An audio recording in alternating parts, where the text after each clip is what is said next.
Hola, ¿qué tal? Te doy la más cordial bienvenida a esta tercera cápsula en la cual estaremos abarcando propiamente lo que es nuestra tercera unidad de lo que es teoría, de lo que es microeconomía avanzada y en el cual vamos a abordar propiamente lo que es teoría de la empresa.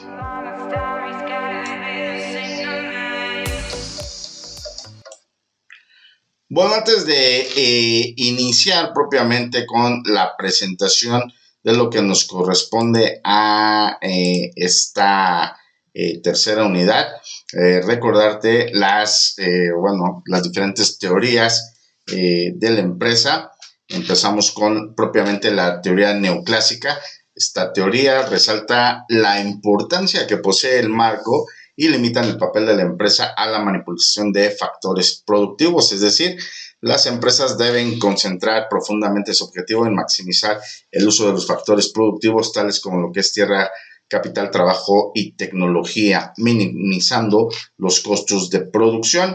Y bueno, la principal crítica que se hace a la teoría neoclásica está fundamentada en el hecho de que expone sobre el funcionamiento de esta, pero no considera los aspectos relacionados con la estructura de la empresa. Asimismo, la perspectiva neoclásica entiende que el mercado funciona de manera automática. Sin embargo, esto no sucede así. Y bueno, surge entonces lo que son la teoría de los costos de transacción, que es una respuesta a esta teoría.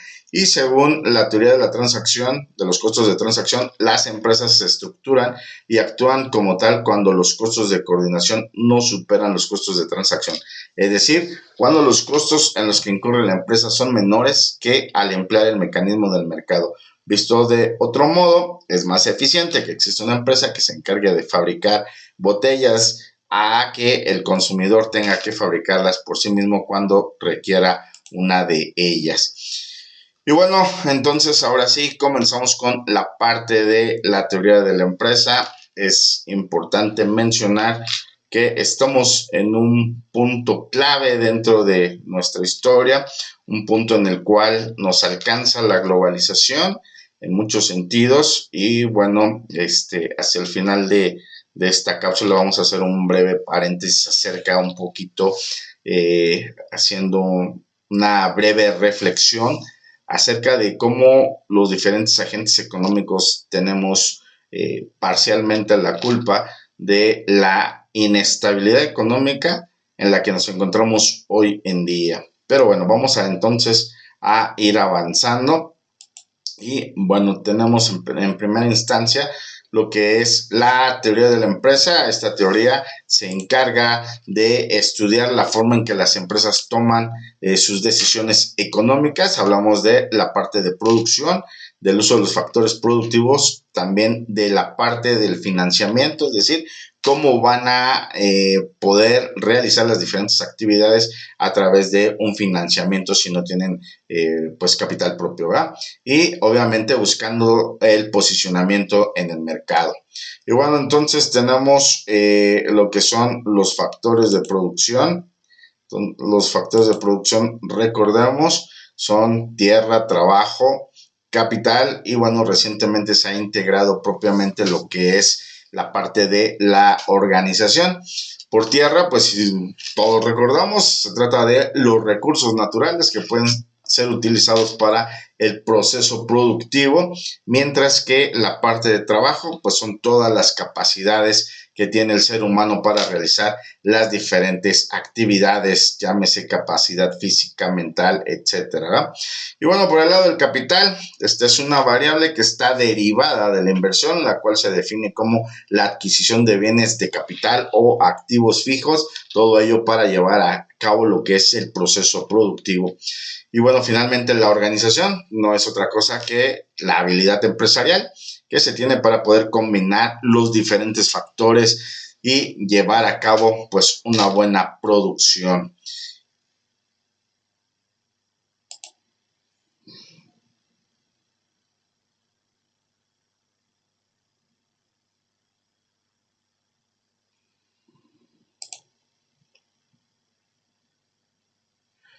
Y bueno, el siguiente tema es la función de producción. Aquí vamos a recordar propiamente, hacer un poquito de énfasis en la frontera de posibilidades de la producción o curva de transformación. Recordemos que las muestras de diferentes combinaciones de dos bienes que se pueden producir en un periodo de tiempo determinado, tomando en cuenta los recursos limitados y el costo de oportunidad, es decir, el costo de la mejor alternativa que se sacrifica, pues todas esas son la frontera de posibilidades y nos lleva propiamente a lo que es la producción. Y bueno, a partir de ello, entonces podemos hablar ya propiamente de lo que es esta función de producción, que es básicamente Q. Esta función representa la cantidad máxima de artículos que puede llegar a realizar la empresa en su proceso de producción a partir de los factores que adquiere la empresa en un tiempo determinado. La función de producción utiliza solo un insumo variable y el otro es fijo en el corto plazo, y en el largo plazo pues obviamente los dos factores van a ir cambiando. Y bueno, pues para ello entonces explicamos Q es igual a la cantidad que está en función de L por K, donde L pues básicamente es trabajo y K sería el capital. Y bueno, pues para hablar de esta función también tenemos que recurrir a los diferentes conceptos para el cálculo de la producción a través de los diferentes periodos. Tenemos en primera instancia lo que es el producto total o la producción total. Y bueno, no es otra cosa que el total producido en un periodo de tiempo por los factores de producción utilizados. De ahí tenemos lo que sería el producto medio o el promedio, y esto se escribe como PME y es la cantidad producida por cada unidad del factor variable, es decir, representa lo que es la productividad dentro de las empresas. Y finalmente tenemos lo que es el producto marginal, el cual se obtiene por el aumento de la producción total en relación con un aumento insignificante de lo que sería un insumo variable. Y bueno, vamos a ver entonces la siguiente gráfica, en la cual tenemos pues nuestra línea azul, primera instancia, pues sería el producto total, es la producción total que se va a adquirir con esa cantidad de bienes, con esa cantidad de insumos que tenemos. Y bueno, después tenemos lo que es la curva roja, la línea roja nos representa esa curva que sería en este caso el producto promedio, es decir, la división del total de la producción entre los factores. Cada uno de los factores, generalmente esta división se hace entre la cantidad de trabajadores. Y bueno, tenemos el producto marginal, que como vemos tiene una tendencia positiva hasta cierto punto, pero de ahí empieza a decrecer, ¿verdad? Es decir, esta relación se debe básicamente a que alcanza un punto en el cual ya la capacidad de producción, en vez de crecer, pues obviamente empieza a decrecer. Y bueno, en ese sentido, pues podemos decir o agregar que las empresas actualmente dentro de nuestro país tienden pues básicamente esa tendencia ya negativa dentro del producto marginal, ¿verdad? Por diferentes situaciones, diferentes factores que han estado agobiando propiamente el desarrollo de la producción.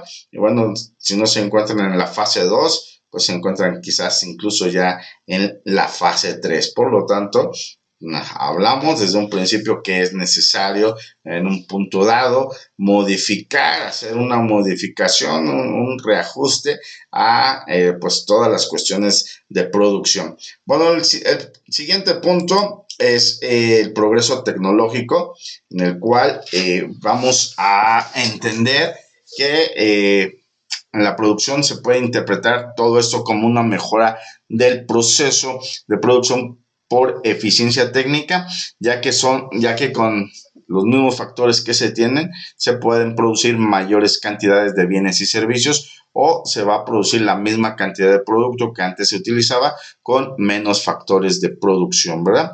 Y bueno, la tecnología entonces puede generar un impacto en dos sentidos. A corto plazo tenemos que la mejora tecnológica puede afectar propiamente a alguno de los factores, puede afectar, además de los factores, también lo que es el tiempo de producción y los impactos de tecnologías se ven entonces en este sentido, ¿verdad? Tanto a corto plazo como a largo plazo. Entonces, una mejora en la tecnología afectando a la parte productiva del trabajo va a desplazar verticalmente la curva de la misma, de tal modo que ahora con la misma utilización de trabajo se puede conseguir una mayor producción. Y en el largo plazo vamos a tener incidencia, puede ser que sea en ambos factores. En ese caso, vamos a tener un desplazamiento de la isocuanta hacia el origen. Y bueno, si no tuviera, y bueno, en ese sentido, pues obviamente estamos haciendo énfasis en que ese desarrollo tecnológico está impactando tanto a la producción, en la parte laboral, como en la parte de capital. Si por el contrario el desplazamiento se convierte en una isocuanta elástica, pues el progreso tecnológico es un intensificador del capital al generar propiamente pues un incremento en la productividad de este factor. Y por último, si la traslación de la isoconta se vuelve más inelástica, el progreso tecnológico al hacer incidencia en los factores de producción, pues está haciendo una mayor incidencia en la parte del trabajo, por lo cual podemos decir que ese desarrollo tecnológico está intensificando lo que es el factor del trabajo. Y bueno, aunado a esto tenemos la ley de rendimientos decrecientes y recordar entonces que la parte de rendimientos constantes se habla de que se obtiene por la contratación adicional de insumos variables que van aumentando la producción en la misma proporción, es decir, los productos medios y marginales se mantienen iguales y cuando contratamos o insumos que son variables, pues permiten que la producción sea continua, sea constante, es decir, sea la misma que se estaba produciendo de manera original.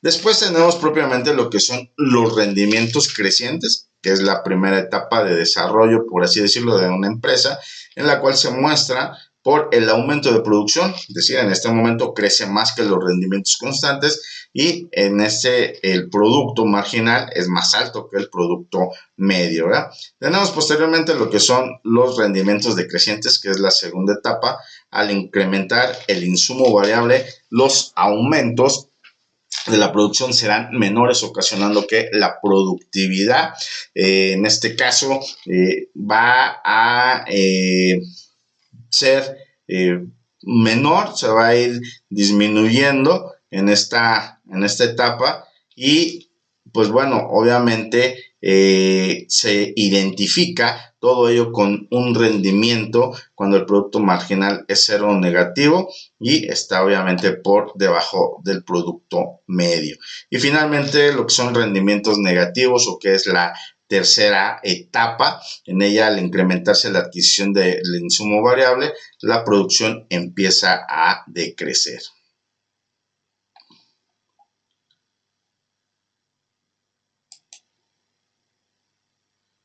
Y bueno, entonces podemos entender que, pues, de todo lo que hemos mencionado, la empresa necesita una serie de factores de producción, todos ellos para formar lo que son propiamente la función de producción, que nos sirve para crear la diferente producción que a su vez se va a dividir en la producción total, la producción media y la producción marginal. Todo ello nos va a permitir obtener una serie de rendimientos que en un principio van a ser crecientes. En una primera etapa, en una segunda etapa se vuelven decrecientes y en una tercera etapa empiezan a ser decrecientes negativos. Y bueno, pues esto sería lo que corresponde básicamente a esa primera parte de nuestra tercera unidad. Para ir cerrando esta unidad, vamos a hablar brevemente acerca de lo que son ya la parte de los costos. Recordar que los costos dentro de la empresa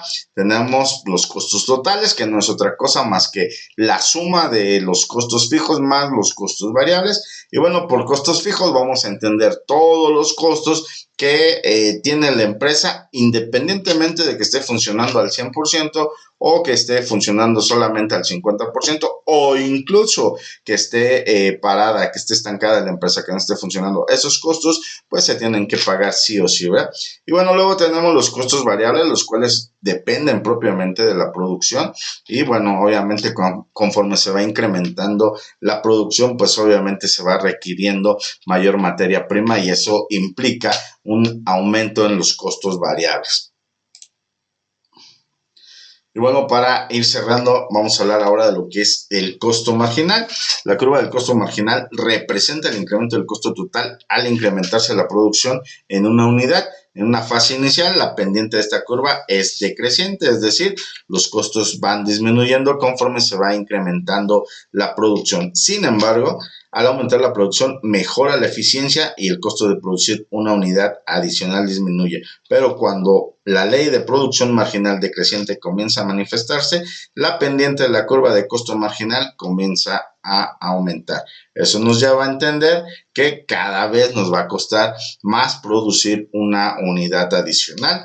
Y bueno, volvemos a recortar la situación que tenemos actualmente dentro de la microeconomía del país y estamos básicamente en muchos de los sectores, por no decir en todos, para no ponerme en un punto exagerado, pero en muchos de los sectores estamos en este punto en el que nos cuesta mucho, nos cuesta muy caro producir una unidad adicional, ¿verdad?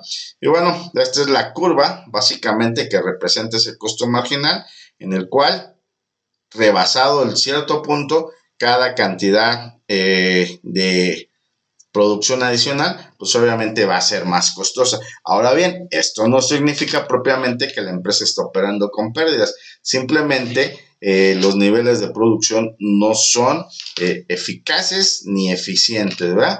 Entonces es como el momento también de que la empresa dé un giro en el sentido de cómo producir, cómo mejorar, cómo utilizar de diferentes maneras propiamente lo que es el uso de la tecnología para mejorar sus sistemas de producción. Y bueno, como había comentado, hacer un breve paréntesis acerca de la situación microeconómica que se vive dentro del país. Cabe mencionar que aunque existen muchos factores, y donde todos los diferentes agentes que estamos involucrados en el desarrollo microeconómico, tenemos ciertos rasgos de culpa. Y bueno, nada más para hablar brevemente de una situación muy clara, es que los campos hoy en día han sido abandonados prácticamente, tienden a ser abandonados por mejores oportunidades de vida. Y bueno, esto, aunque podríamos decir en una primera instancia que todo es culpa de del gobierno, de las autoridades, pues aunque efectivamente tienen una gran cantidad de culpa que no se les puede quitar y aunque efectivamente a los largo de varios años ha habido corrupción, ha habido un gran abandono de los campos, de la parte del sector productivo, bueno, pues hay que mencionar que la otra cara de la moneda o la otra parte de la culpa, pues la tienen también la parte de los productores y nadie está interesado realmente en generar, o por lo menos no se ve así. Si existe alguien que esté interesado, pues no se nota, es decir, el, su campo de acción es muy pequeño porque se ve claramente que pues no hay tecnología en los campos, por un lado, no hay aprovechamiento de grandes extensiones de tierra, todo lo contrario, las localidades, las comunidades, las personas que viven en las localidades, las comunidades agrícolas, pues están alejándose propiamente de esas áreas,